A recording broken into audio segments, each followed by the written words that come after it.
first time ever, I felt like I actually felt a future where my possibilities were bigger than my circumstances. And for a Mhm. boy growing up how I grew up, and for those of us who've dealt with addiction or all the things that we're dealing with, like to see a future where possibility is bigger than the circumstance is a big deal. One of the things you talk about is the effect of trauma as being that where all of our dreams are going towards security and safety and not going into a life that we actually might want to have. Oftentimes, our traumas create this drive in us to sometimes get away from it.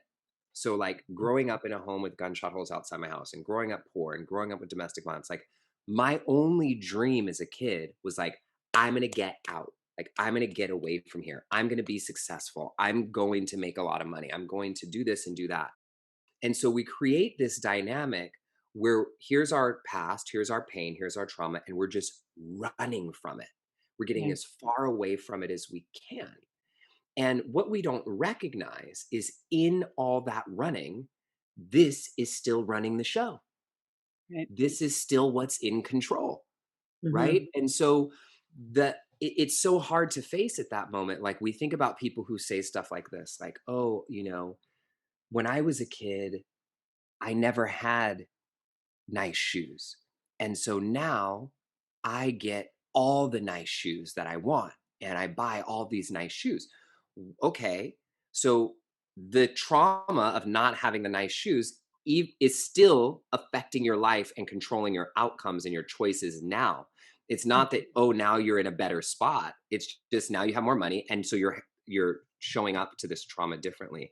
Am I making sense right now? You're Absolutely. tracking Yeah. me? So Mhm. so it's a really tricky thing to look at. And so what I tell people, and it's hard and it takes resilience, but I know everybody listening here has the capacity to do this, is what we actually have to do after we've done all this running is turn around and face it.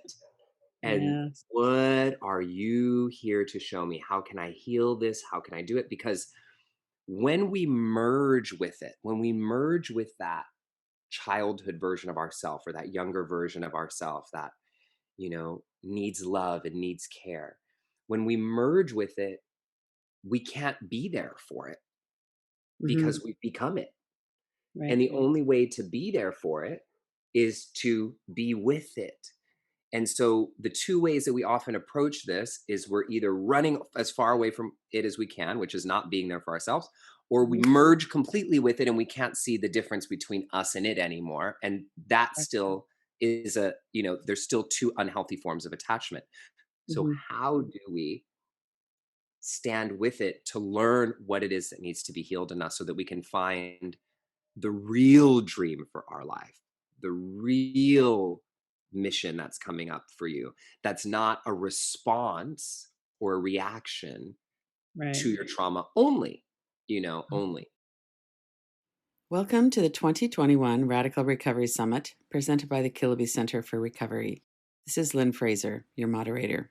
This year, our theme is Feel It, Heal It, a new paradigm of recovery, featuring a diverse group of thought leaders and innovators, people who are working on the ground in the new field of addiction recovery. Go to radicalrecoverysummit.com to sign up and watch free.